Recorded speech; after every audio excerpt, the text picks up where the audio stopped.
അല്ല, ആദ്യമേ തന്നെ എൻ്റെ ഭാഗത്തു നിന്നുള്ളൊരു തിരുത്ത്. മുഖ്യമന്ത്രിക്കെതിരായൊരു വിമർശനമല്ല അത്. ബഹുമാന്യനായ നമ്മുടെ മുഖ്യമന്ത്രി എപ്പോഴും ആവർത്തിച്ച് പറയുന്ന ഒരു കാര്യം, അദ്ദേഹം എല്ലാവരുടെയും മുഖ്യമന്ത്രി ആണ് എന്നുള്ളതാണ്. അതുതന്നെയാണ് ശരിയായ സമീപനവും. അദ്ദേഹം എപ്പോഴും പറയുന്നത് പോലെ ഒരു നെഹ്റുവിയൻ ലെഫ്റ്റ്, അതിൻ്റെ ഒരു പ്രത്യയശാസ്ത്ര പരിസരത്തിൽ നിന്നുകൊണ്ടാണ് അദ്ദേഹം പറയുന്നത്. അതുകൊണ്ടാണ് കഴിഞ്ഞ ദിവസം ഹിന്ദു ഐക്യവേദിയുടെ നേതാക്കന്മാരായ ശശികലയും RV ബാബു, അദ്ദേഹം ഒരു വർഗീയ വിദ്വേഷ പരാമർശത്തെ തുടർന്ന് അദ്ദേഹത്തിനെതിരെ പോലീസ് കേസെടുത്തിട്ടുണ്ട്.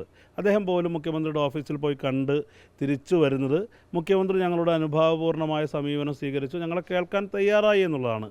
അങ്ങനെ പ്രത്യയശാസ്ത്രപരമായ ഒരു കോൺഗ്രസ്സുകാരന് ഒരിക്കലും സാധിക്കാത്ത ഹിന്ദു ഐക്യവേദിയുടെ നേതാക്കന്മാരെ പോലും കാണാൻ മുഖ്യമന്ത്രി ഒരു തുറന്ന ജനാധിപത്യ സമീപനത്തിലൂടെ തയ്യാറാകുമ്പോൾ, പ്രത്യേകിച്ചും അടുത്ത കാലത്തുണ്ടായ 2 സംഭവ വികാസങ്ങളെക്കുറിച്ചുള്ളൊരു അഭ്യർത്ഥനയാണ് അദ്ദേഹത്തോട് നടത്തിയത്.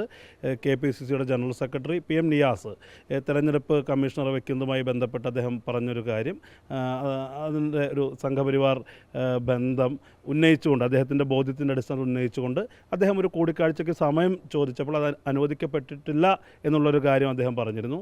ഇപ്പോൾ KSUവിൻ്റെ സംസ്ഥാന പ്രസിഡന്റ് അലോഷ്യസ് സേവ്യർ പ്ലീഡർ നിയമനവുമായി ബന്ധപ്പെട്ട് ചില പരാതികൾ ഉന്നയിക്കാൻ മുഖ്യമന്ത്രിയെ ഓഫീസിനെ ബന്ധപ്പെടാൻ ശ്രമിച്ചപ്പോൾ അത് നടന്നില്ല എന്നാണ് അലോഷിയും പറയുന്നത്. ഈ 2 അനുഭവങ്ങളുടെ പശ്ചാത്തലത്തിൽ ഈ പറയുന്നത് പോലെ എല്ലാവർക്കും പ്രാപ്യനാണ് എന്ന് പറയുന്ന, എല്ലാവർക്കും പ്രാപ്യമാകണമെന്ന് നമ്മൾ വിചാരിക്കുന്ന കേരളത്തിൻ്റെ മുഖ്യമന്ത്രിയെ സംബന്ധിച്ച് KPCC ജനറൽ സെക്രട്ടറിയും KSUവിൻ്റെ സംസ്ഥാന പ്രസിഡന്റും അദ്ദേഹത്തെ കാണാൻ ആഗ്രഹിച്ചാൽ അത് എൻ്റെ സമയം ലഭിക്കേണ്ടതാണ് എന്നുള്ള കാര്യം അദ്ദേഹത്തോട് അഭ്യർത്ഥിക്കുക മാത്രമാണ് ചെയ്തത്.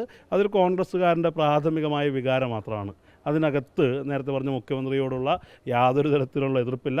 അദ്ദേഹം ഞങ്ങളുടെ നേതാവാണ്, എൻ്റെ കൂടി നേതാവാണ് എന്നുള്ള ഉത്തമ ബോധ്യത്തിൽ അദ്ദേഹം എപ്പോഴും പറയുന്നത് പോലെ, നെഹ്റുവിയൻ ലെഫ്റ്റ് എന്ന് പറയുന്നത് പോലെ എപ്പോഴും അദ്ദേഹത്തെ തിരുത്താനുള്ള അവകാശം, അദ്ദേഹത്തോട് ചോദ്യങ്ങൾ ചോദിക്കാനുള്ള അവകാശം ഉണ്ട് എന്ന് പറയുന്നത് പോലെ അത് ഉപയോഗപ്പെടുത്തി സംസാരിക്കുക മാത്രമാണ് ചെയ്തത്. ആ വിഷയത്തിൻ്റെ മെറിറ്റിനെയാണ് മനസ്സിലാക്കേണ്ടത്. അതിലുപരിയായി വരുന്ന മറ്റു നരേറ്റീവുകൾക്ക് പ്രസക്തിയില്ല. ഇപ്പോൾ ഇത്തരം വിഷയങ്ങളൊക്കെ ഉന്നയിക്കുമ്പോൾ ചില ആളുകൾ പറയുന്നത് അത് ഇപ്പോൾ KC വേണുഗോപാലിൻ്റെ ആളുകളാണെന്നൊക്കെ പറഞ്ഞുള്ള സൈബർ ആക്രമണം ഞങ്ങളെപ്പോലുള്ള ആളുകൾക്ക് നേരിടേണ്ടി വരുന്നുണ്ട്. ഇപ്പോൾ KC വേണുഗോപാലിൻ്റെ ആളാണ് എന്ന് പറഞ്ഞാൽ അത് നിഷേധിക്കേണ്ട കാര്യമൊന്നുമില്ല. KC വേണുഗോപാൽ അന്യഗ്രഹ ജീവിയൊന്നുമല്ല. ഇന്ത്യയിലെ കോൺഗ്രസിനെ നയിക്കുന്ന സംഘടനാ ചുമതലയുള്ള ജനറൽ സെക്രട്ടറിയാണ്. VD സതീശൻ ഞങ്ങളുടെ നേതാവായിരിക്കുന്നത് പോലെ തന്നെ KC വേണുഗോപാലും ഞങ്ങളുടെ നേതാവാണ്. പക്ഷേ വിഷയത്തിൻ്റെ മെറിറ്റിനെ ആര് പറയുന്നു എന്നതിനേക്കാൾ വിഷയത്തിൻ്റെ, ഞങ്ങൾ ഉന്നയിച്ച വിഷയങ്ങൾ പ്രസക്തമാണോ എന്നുള്ള ചോദ്യമാണ്. അത് പ്രസക്തമാണെന്ന് തന്നെയാണ് വിശ്വസിക്കുന്നത്. കേരളത്തിൻ്റെ മുഖ്യമന്ത്രിയെ KPCC ജനറൽ സെക്രട്ടറിക്കും KSU പ്രസിഡൻറ്റിനും ആവശ്യപ്പെട്ടാൽ കാണാനുള്ള സാഹചര്യം ഉണ്ടാകണം. ഹിന്ദു ഐക്യവേദിയുടെ നേതാക്കൾക്ക് കിട്ടുന്ന പരിഗണന എങ്കിലും അവരത് അർഹിക്കുന്നുണ്ട് എന്നുള്ളത് ഞങ്ങൾ ഉറച്ചു വിശ്വസിക്കുന്നു. അത്രയേ ഉള്ളൂ. അതിനെ വ്യക്തിപരമായി കാണേണ്ടതില്ല.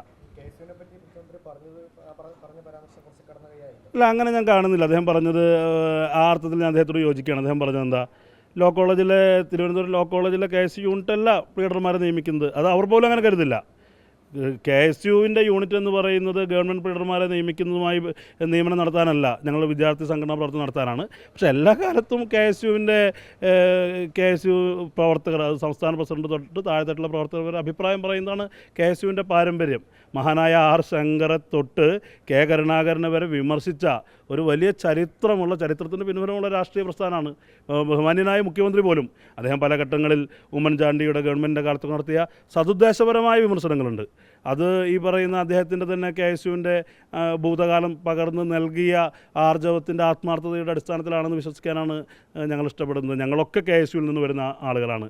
ഒരു സ്ഥാനത്തെത്തി എന്ന് വിചാരിച്ച് ഒരു പല്ലി അതിൻ്റെ വാല് മുറിച്ച് കളയുന്ന പോലെ ആ ഭൂതകാലം ഉപേക്ഷിച്ച് മുറിച്ച് കളയാൻ ബഹുമാന്യനായ മുഖ്യമന്ത്രിക്കും കഴിയില്ല, ഞങ്ങളെപ്പോലുള്ള ആളുകൾക്കും കഴിയില്ല.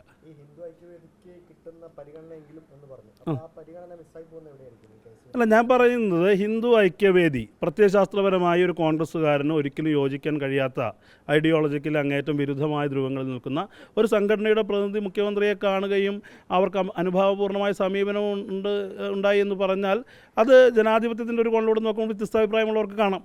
പക്ഷേ ഈ പറയുന്ന ഈ സർക്കാരിനെ ഉൽപ്പാദിപ്പിച്ച KSUവിൻ്റെ സംസ്ഥാന പ്രസിഡന്റിന് അല്ലെങ്കിൽ KPCCയുടെ ജനറൽ സെക്രട്ടറിക്ക് അവരുടെ ഗ്രീവൻസസ്, അവരുടെ ബോധ്യങ്ങൾ അവതരിപ്പിക്കാൻ അവർ ആവശ്യപ്പെടുമ്പോൾ ആ അവസരം ലഭിക്കണമെന്നുള്ള ഏറ്റവും മിനിമമായ അഭ്യർത്ഥനയാണ്. അത് മുഖ്യമന്ത്രിക്കെതിരായ വിമർശനമേ അല്ല.